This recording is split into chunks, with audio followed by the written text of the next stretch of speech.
Hello, all you people out there in internet land. My name is Britt Kolick. I use they, she pronouns. I'm a professional stage manager, and welcome back to Pass It On, the advice column where I take good advice that I've been given throughout my career and pass it on to yins.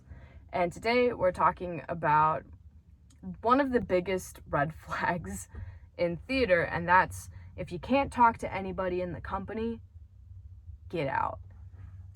What I mean by that is I was given this advice by a production manager and a producing manager of a company. I was on a three-way call with them on the Fort Duquesne Bridge. For some reason, I remember that.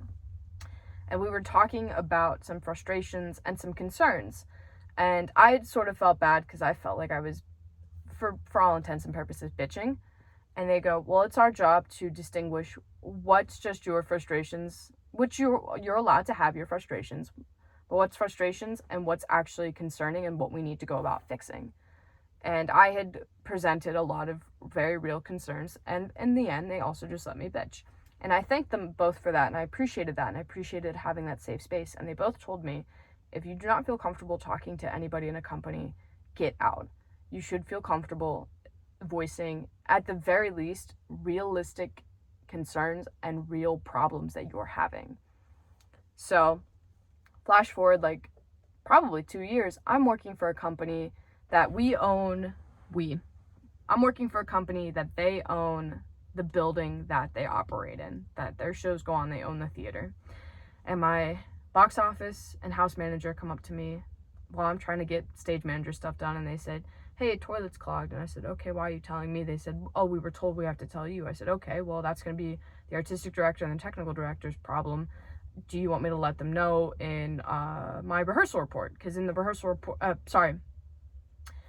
I said, well, do you want me to let the artistic director and the TD know in the performance report? And then I can also follow up on an email or a text message, depending.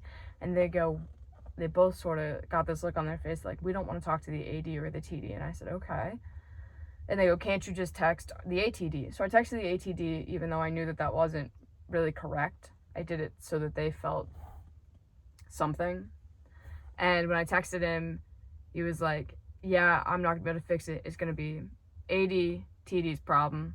Said thanks, told them, and they were still worried about it, but they said that they would do it. They told me not to put it in my performance report because I have a little section in my performance report that is just for the theater, whereas if something went wrong in the theater or something had happened that wasn't something that had to do with the cue or the set or props or etc. So that was a huge red flag to me, because I thought, if they can't go to the AD or the TD about something as simple as a clogged toilet, which is just probably going to require a plumber, what am I supposed to do if there is, an actual, God forbid, an assault on stage? God forbid an actor doesn't feel comfortable. God forbid, anything should happen that I need to talk to my artistic director about it or my technical director about it. And this is how two people who have known them longer than I have act. What chance do I stand? So if you can't talk to somebody, and if you can't talk to somebody openly and honestly about problems that are going on, be it a director isn't using time correctly, you have an actor who is constantly late and disrespectful, be it somebody's not following set protocol or respecting the boundaries that have been set, you should be able to, whether you're an actor, a designer, a stage manager, director, production manager, producing manager, you should be able to talk to people about that and have an open and honest conversation and a dialogue about that and go about fixing it. There are so many companies out there that love open and honest feedback and not sugarcoating anything, but I have worked for a lot of companies that do not like to hear that at all.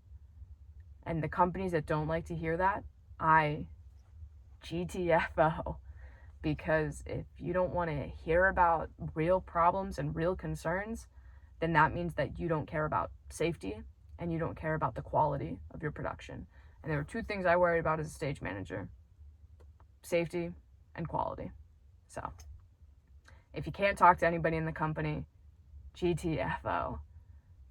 Until next time, drink water, give grace, and I will see you in the next video.